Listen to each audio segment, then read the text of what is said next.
سلام وخت مو په خیر ستړي مشه په موکړې د نن څو میمو خبرونو ته صدیقی وای د اصولي خبرو کې پرمختګ نشته د طالبانو غوښتنې د اساسي قانون خلاف دي د ولسمشر وای صدیقی وای چې په دوا کې د بین الافغاني خبرو بندښت لا هم پر خپل ځای دی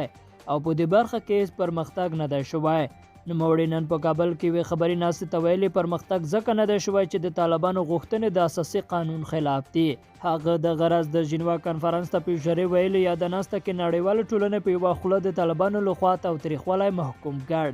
او هیواد کې د جګړې پر پایته رسولو ټینګار کړی دی صدیقي څرګنده کړې افغان دولت تل د سولې لپاره چمتو دی خو طالبانو د جګړې په دوام سره وښوده چې د افغانانو او نړیوالو ټولنې غوښتنې ورته هیڅ ارزښت نه لري د ولسمشر بیان ویلي طالبان باید هوښیار شي او د سولې له رامنځته شوي فرصت ګټه پورته کړي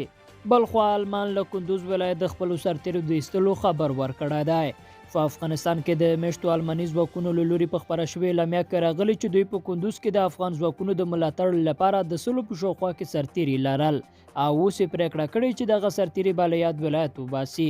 آلمان وایي چې دوی په مزار شریف کار کې 1000 کسه سرتیري لري او د اړتیا پر مهال به له دې سرتیري کندوز ته هم لیږل کیږي آلمان داسې مهال دغه پرېکړه کوي چې ټرمپ له افغانستان د ټولو سرتیرو د ایستلو فرمان صادر کړی دی خو آلمان د دغه کار مخالفت کړی و او په خبره یې په بیړه له افغانستان د سرتیرو ایستل به سیمې ته خطرونه جوړ کړي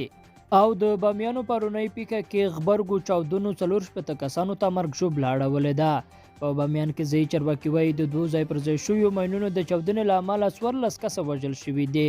د بامیان ولایت د امیر روغتیا رئیس سید علي اقا نصیري ویلي په پیښه کې لږ تر لږه 50 کسان ټپیان شوي هم دي لیدونکو له ملته مننه ښې چارې